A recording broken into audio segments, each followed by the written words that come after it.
My name's New Motive, and I started playing League back in Season 5. Since then, I did what every player does and tried out every champ thinking they were going to be my new main, from Urgot to, well, Urgot. But anyways, after a while, I ran into Ekko, who seemed to have everything I wanted. The damage, the outplay potential, and yeah, that oh shit button that I wish I had in college. After lots of research, I learned that there weren't many guides on YouTube about the ins and outs of them, and found picking them up to be extremely challenging with a learning curve of over 150 games. So, I decided to make a series for the people who thought picking them up for the first 125 times in Season 7 is a good idea. The first guide to this series is just going to be about the basics of farming with Ekko. It's a little bit more challenging than what people think, but it's also very easy if you get the actual mechanics down correctly for the right periods of the game. First, runes and masteries. Here's my runes against AD, here they are against AP, and here's our masteries. Well, the first question people normally ask when they're starting a new champion is, how do I build this champion? And although the obvious answer is it depends, we're just going to talk specifically about the very beginning items. There's a lot of guides out there for the full build.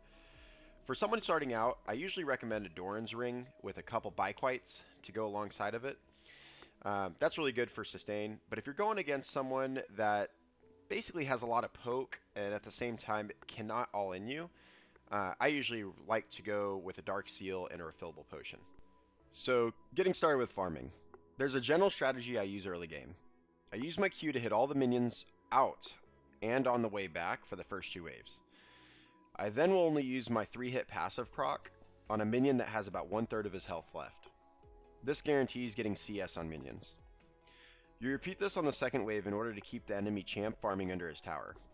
I don't usually harass him under the tower with my Qs, but I threaten him by standing close. He then has to choose between taking damage or losing CS. After you do this with the first 2 waves, make sure to keep an eye out for the enemy jungler. At lower elos, bronze through about plat, junglers will almost always start at the bot for a better leash. With that being the case, make sure to ward bot side after your first 2 waves. A key indicator for ganks is usually around 3 minutes and 30 seconds in the game for an early gank. Once you get to about 600 to 700 gold, you're going to generally want to recall back to your base right away. Once you do that, buy your next item and teleport back to your turret and start CSing again.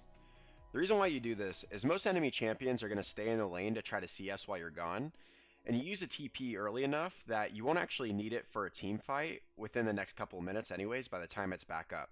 This is going to give you a very early dominance because you're going to be a couple items ahead of your enemy champion pretty early on. To wrap up the video, I'd like to give you 2 quick tips on farming with Ekko against a lane opponent.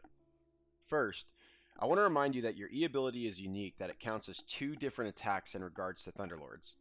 So, if you land the first portion of your Q on an enemy, you can still proc Thunderlords by rolling into them.